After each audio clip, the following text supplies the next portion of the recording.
Hello student, आज का हमारा टॉपिक है रानीखेत डिजीज। क्लियर है बात? जिसका अन्य नाम भी क्या है? न्यू कैस्टल डिजीज, जिसको कहते हैं न्यू कैस्टल डिजीज भी कहते हैं। क्लियर है बात?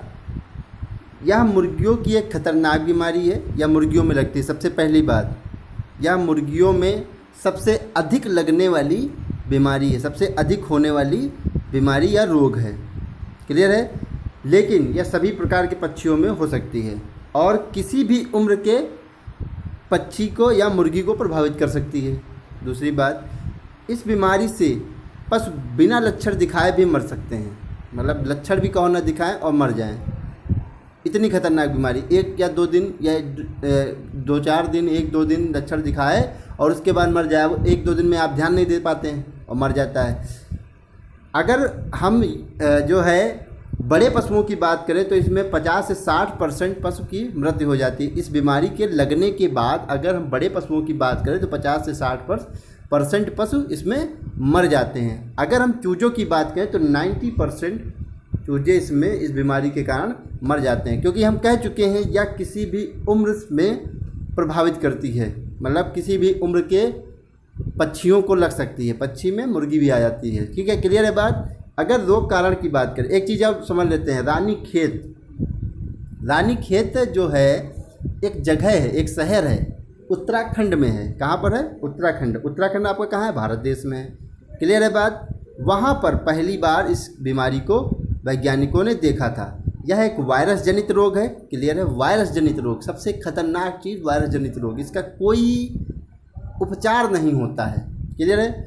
जो कि फिल्टरेबल वायरस रोग है, वायरल रोग है, फिल्टरेबल वायरल रोग है। इस रोग के वायरस पैरामाइक्सो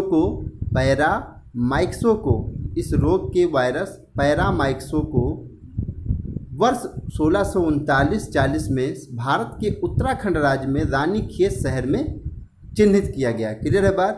पैरामाइक्सो वायरस को 1639-40 में रानीखेत शहर में, जो कि उत्तराखंड राज्य में भारत देश में स्थित है, वहाँ पर इसको देखा गया। वायरस जनित रोग है, सबसे इम्पॉर्टेंट यह रोग है। ये आपकी परीक्षा में पूछा जाता है, रानीखेत क्या है?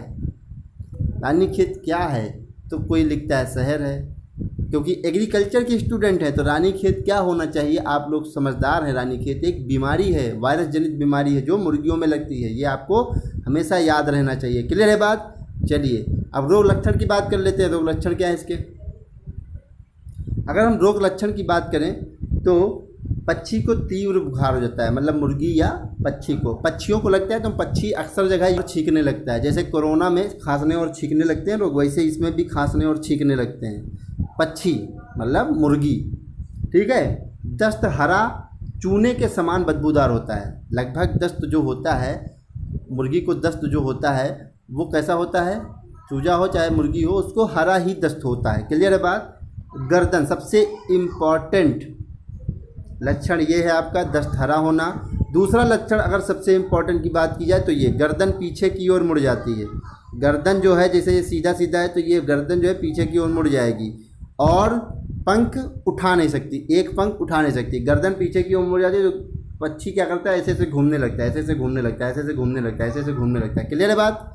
ये सबसे इम्पॉर्टेंट लक्षण है आपका। इससे आप जो है पक्षी को पहचान सकते हैं कि यह रोग लग गया है। क्लियर है बात? कभी कभी लकवा भी मार जाता है, क्लियर है बात? अगर मैं छठे लक्षण की बात करूँ, सांस की नली प्रभावित हो जाती है। सांस की नली भी प्रभावित हो जाती है इसमें, जिसमें सांस लेने में सीटी या खर्र खर्र की आवाज़ आती है। क्लियर है बात? सीटी जैसी आवाज़ आती है या खर्र खर्र की आवाज़ आती है। क्लियर है बात? सातवें लक्षण की बात करें तो मुर्गियाँ अंडा देने बंद कर देती हैं। मतलब बीमार हो जाएगा पशु तो अंडा कैसे देगा? अंडा देना बंद कर देगी। और मुर्गियों के नाक से पानी आने लगता है। क्लियर है बात? ये 8 लक्षण है सबसे इम्पॉर्टेंट। 2 और 3 लक्षण है आपके, ये सबसे इम्पॉर्टेंट लक्षण है। क्लियर है बात? दस्त का हरा होना, गर्दन पीछे नहीं घूमती, कभी कभार लकवा मार जाता है, एक पंख उठा नहीं सकती है, सांस की नली प्रभावित हो जाती है जिससे खर खर या सीटी की आवाज़ जैसी आती है। क्लियर है बात? बाकी तो नॉर्मल है, बाकी तो समझ लीजिए आपको बीमार पशु होगा तो ये तो होना ही है ना?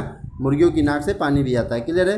अगर हम बात करें मोड ऑफ ट्रांसमिशन की, फैलने की विधि की, तो फैलने की विधि को हम आपसे कई बार चर्चा कर चुके हैं कि वायरस जनित रोग है वह कैसे भी फैल सकता है। बीमार पशु के बीमार रोगी पक्षी के रोगी मुर्गी के संपर्क में स्वस्थ पशु कैसे भी आ जाए तो वो बीमार हो जाए, या रोगी पशु के रोगी पक्षी के या रोगी मुर्गी के यूज किया हुआ प्रयोग किया हुआ कोई भी सामग्री अगर स्वस्थ पक्षी या मुर्गी या पशु जो है प्रयोग कर लेता है तो उसको वायरस जनित हो जाता है। क्लियर है बात। इसमें हम 2-3 पॉइंट लिख देते हैं, बाकी आपको जो लगे वो भी आप लिख सकते हैं। कैसे फैल सकता है ये वायरस जनित रोग है तो कैसे भी फैल सकता है ना।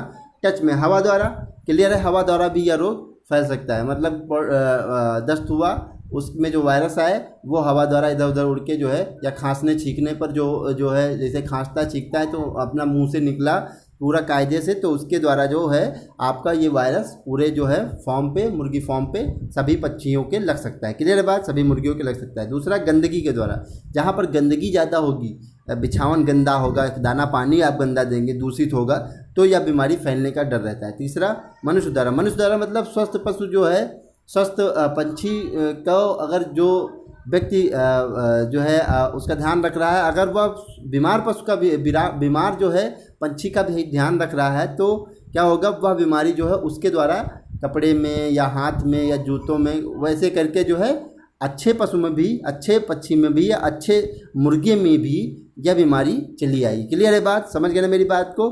चलिए अगली बात कर लेते हैं, डायग्नोसिस। डायग्नोसिस कैसे करते हैं, रोग की पहचान या निदान कैसे करते हैं। ठीक है, तो लक्षणानुसार या 100 परीक्षा, 2 तरीके से जो है इसका जो है आपका परीक्षण कर सकते हैं। लक्षणों के आधार पर, लक्षण को हमने पढ़ा, उनको देखकर हम जो है इसका निदान कर सकते हैं। दूसरा, 100 परीक्षा। 100 परीक्षा में क्या हुआ, मरी हुई मुर्गी को लीजिए आप, मरी हुई मुर्गी को प्रयोगशाला में अगर जांच करें तो उसमें क्या होता है, आंतों में लाल धब्बे दिखाई देते हैं। आंतों में जो है, आंत में लाल धब्बे दिखाई देते हैं तथा आंत के ऊपर वाले भाग में लाल फुंसी दिखाई देती हैं। 2 तरीके से हम इसका डायग्नोसिस कर सकते हैं। क्लियर बात। अब बात कर लेते हैं उपचार की। उपचार की अगर हम बात करते हैं तो हम पहले बता देते हैं आपको, उपचार जो है वायरस जनित रोग का कोई नहीं होता है। वायरस जनित रोग जो होगा उसका उपचार संभव नहीं है। हाँ, संक्रमण को कम किया जा सकता है शुरुआती अवस्था में, अगर फैल गया है तो उसको रोका नहीं जा सकता। क्लियर है बात। इस रोग का कोई इलाज नहीं है, परंतु शुरुआत में इसको रोका जा सकता है, जैसे टेरामाइसिन, ऑक्सीवेट, टेट्रासाइक्लिन, नियोमाइसिन। आज में से एक दवाई, कोई भी एक दवाई बड़ी मुर्गी को 1 से 2 ml तथा छोटी मुर्गी को 0.5 से 1 ml दे सकते हैं आप। क्लियर है बात। शुद्ध पानी में मिलाकर, शुद्ध पानी में मिलाकर ये दवा आप दे सकते हैं। क्लियर है बात। इससे जो है संक्रमण को रोका जा सकता है। क्लियर है। चलिए अब रोकथाम की बात कर लेते हैं। लास्ट पॉइंट हमारा रोकथाम व बचाव की, जो कि सबसे इम्पॉर्टेंट है। पहली बात, रोगी मुर्गी को पृथक कर दें। जो भी रोगी मुर्गी हो उसको पृथक कर दें, रोगी पक्षी हो पृथक कर दें, रोगी पशु हो, वायरस जनित रोग है, कोई भी रोग हो, रोगी को हमेशा पृथक कर देना। पहला पॉइंट हमारा हमेशा यही रहेगा। दूसरा सबसे इम्पॉर्टेंट पॉइंट रानीखेत का यही है कि पक्षी का टीकाकरण करें। वायरस जनित रोग में टीकाकरण बहुत ही इम्पॉर्टेंट, वैक्सीन बहुत ही इम्पॉर्टेंट है। वैक्सीन के अलावा कोई इसका बचाव या रोकथाम नहीं है। आप शुरुआत से ही वैक्सीन दीजिए आप। तो पक्षी का टीकाकरण, प्रथम टीका 1 से 7 दिन पर, 1 से 7 दिन के बीच में आपका मुर्गी हो तो उसे क्या करना चाहिए, रानीखेत F या लसोटा आँख या नाक से दिया जाता है, लगाया जाता है। क्लियर है बात। दूसरा टीका 28 दिन की आयु में लगाएं तथा ये टीका है लसोटा, यही टीका 28 दिन की आयु में लगाएं। तीसरा टीका अंडा देने वाली मुर्गी को 0.5 ml मांसपेशियों में लगाते हैं। क्लियर है बात। क्लियर है बात। टीकाकरण बहुत ही इंपॉर्टेंट है वायरस जनित रोग में। तीसरी बात कर ली जाए, टीकाकरण की बात कर लेते हैं हम लोग। जैसे कोरोना के लिए इस समय वैक्सीन ढूंढी जा रही है, वैक्सीन पे रिसर्च चल रही है। क्लियर है बात। वही ये टीकाकरण है। प्रतिवर्ष जैसे ही वैक्सीन आती है तो हम लोगों को वैक्सीन दी जाएगी कोरोना से बचाव के लिए। प्रतिवर्ष या 6 महीने में या साल भर में या 3 महीने में, वो तो वैक्सीन के ऊपर निर्धारित होगा। क्लियर है बात। अभी क्या है, इसको जो है दिया जाता है रानीखेत के बचाव के लिए मुर्गियों को, अभी भी दिया जाता है और देना चाहिए, नहीं तो ये बीमारी लगने से हमने बता दिया उपचार कोई नहीं है। क्लियर है बात। तीसरी बात की जाए, रोग से मरे पशु को चूना या ब्लीचिंग पाउडर मिलाकर गाड़ दें। मतलब जो भी पशु या जो भी पक्षी जो भी या आपका मुर्गी जो है वायरस जनित रोग से कोई भी मरा है तो उसको क्या करना है, आपको गाड़ी देना है, जला देना है, या तो चूना या ब्लीचिंग पाउडर के साथ मिलाकर गाड़ देना है। चौथा क्या है, स्वच्छ चारा पानी बिछावन का प्रयोग करना है, क्योंकि हम जानते हैं इसके द्वारा भी हमारा रोग ट्रांसमिशन होता है। क्लियर है, मोड ऑफ ट्रांसमिशन होता है, इसलिए इन सब चीज़ों का आपको ध्यान रखना है। ये आपके 4 पॉइंट हो गए। क्लियर है बात, समझ गए मेरी बात को। चलिए, कोई समस्या हो तो आप हमसे संपर्क करें। धन्यवाद क्लास।